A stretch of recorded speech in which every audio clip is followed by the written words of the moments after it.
tidak lain pahalanya sebagaimana orang yang jihad membela agama Allah. Man kharaja fi talabil ilmi fahuwa fi sabilillahi hatta yarji'a. Siapa yang keluar dari rumahnya, dihadir di satu majelis dalam rangka memperingati satu kebaikan, lalu kebaikan itu menjadi wasilah bagi dirinya menguatkan keimanan dan menjadi amal soleh, maka ketika dia pulang dari tempat ini ke rumahnya, Allah anugerahkan dia pahala sebesar pahalanya orang yang syahid membela agama Allah. Inilah nilai yang kita dapatkan pada pertemuan malam yang sangat berkah ini. Mudah-mudahan itu yang kita dapatkan sesuai dengan janji Allah Subhanahu wa ta'ala. Yang ketiga, hadirin yang dirahmati Allah, kita tahu inti dari salah satu peristiwa besar ini yaitu menerima perintah sholat 5 waktu. Apa kata Allah dalam salah satu ayatnya? Tanda orang yang beriman itu wa yuqimunas sholat, mereka melaksanakan dan menegakkan sholat dalam hidup.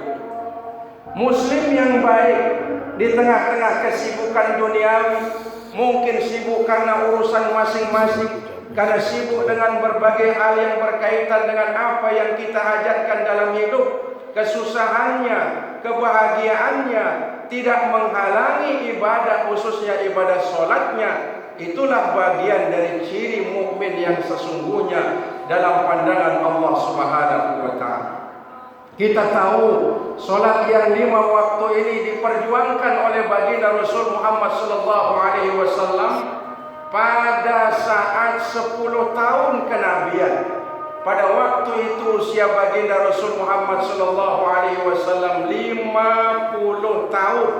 Artinya 3 tahun sebelum hijrah dari kota Makkah menuju Madinah Munawwarah saat itu.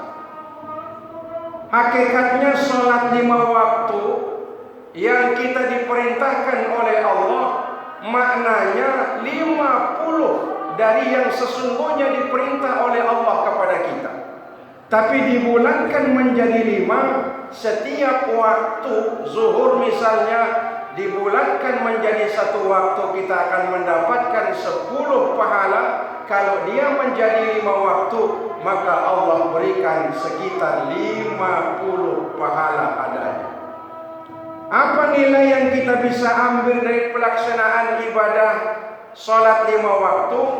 Pertama, nilai kehambaan itu akan terasa pada saat kita menunaikan sholat ini. Seorang hamba, siapapun dia, apapun jabatan dan pangkat yang sedang dia miliki atau yang sedang dia sandang, sejatinya tidak menghalangi ibadahnya kepada Allah, dan pada saat dia rukuk dan sujud tercermin itu sebagai nilai penghambaan di sisi Allah Subhanahu wa ta'ala. Kita sadar ketika terlahir ke dunia tidak sepeser pun uang kita bawa, tidak sehelai benang pun menempel di badan kita, tidak juga satu jabatan pun yang melekat pada diri kita.